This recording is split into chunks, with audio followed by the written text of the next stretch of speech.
এই সরকার তো আপনার এক কলমেই অবৈধ হয়ে যাবে। ধারা গণ আন্দোলনের মুখে পড়ে যদি সে পদত্যাগ করতে বাধ্য হয়, হ্যাঁ, তাহলে সাংবিধানিকভাবে সেই পরবর্তী প্রধানমন্ত্রী নির্বাচিত হওয়ার আগ পর্যন্ত সেই প্রধানমন্ত্রী থাকবে। আবার সংসদ কর্তৃক যদি অপসারিত হয়, যদি অনাস্থা দেয় পার্লামেন্ট মেম্বাররা, তাহলেও পরবর্তী নির্বাচন পর্যন্ত সেই সাবেক যিনি প্রধানমন্ত্রী আছেন শেখ হাসিনা, সেই পরবর্তী নির্বাচন প্রধানমন্ত্রী নির্বাচিত হওয়ার আগ পর্যন্ত সেই রাষ্ট্র পরিচালনার দায়িত্বে থাকবেন। এটা হচ্ছে উনি যে সংশোধনী আনছিল 11 সেটার মধ্যে ছিল, তাই না?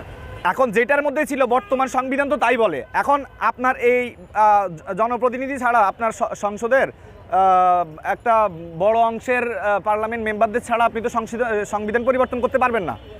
এই সরকার তো আপনার এক কলমেই অবৈধ হয়ে যাবে।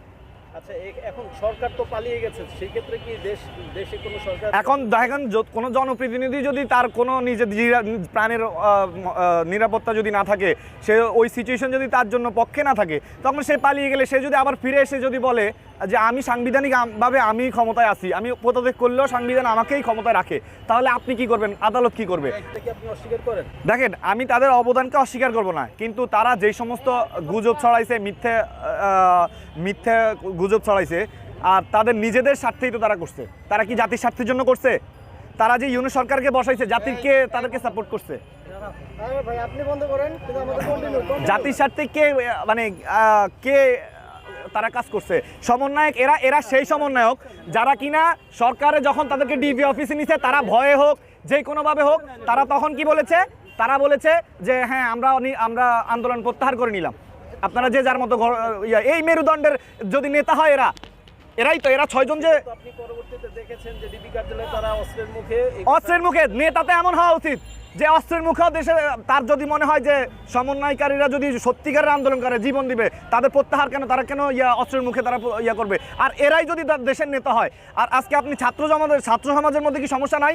দেশপ্রেমে উদ্বুদ্ধ হয়ে গণভবনে গেছে তারা গণভবন ঘেরাও করতে, হ্যাঁ, তারপরে গণভবন লুটপাট করে চলে আসছে। এখন আপনারা বলবেন কি গণভবন তো আসলে ছাত্ররা লুটপাট করে না, টোকাই, সব তো টোকাইয়ের দোষ। এই ভিডিও ফুটেজ আছে না, একজন ক্যান্সার বিশেষজ্ঞ ডাক্তার পর্যন্ত লাকেজ চুরি করে নিয়ে আসছে, সেনাবাহিনী পর্যন্ত ল্যাপটপ চুরি করে নিয়ে আসছে।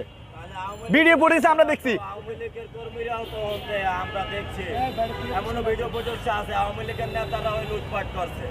দেখেন, যদি করে, আমার তো কথা হচ্ছে যেহেতু এগুলো ভিডিও ফুটেজ আছে, আপনারা প্রমাণ করেন কারা কারা দোষী। আমার কারোর বিরুদ্ধে বা কারোর পক্ষে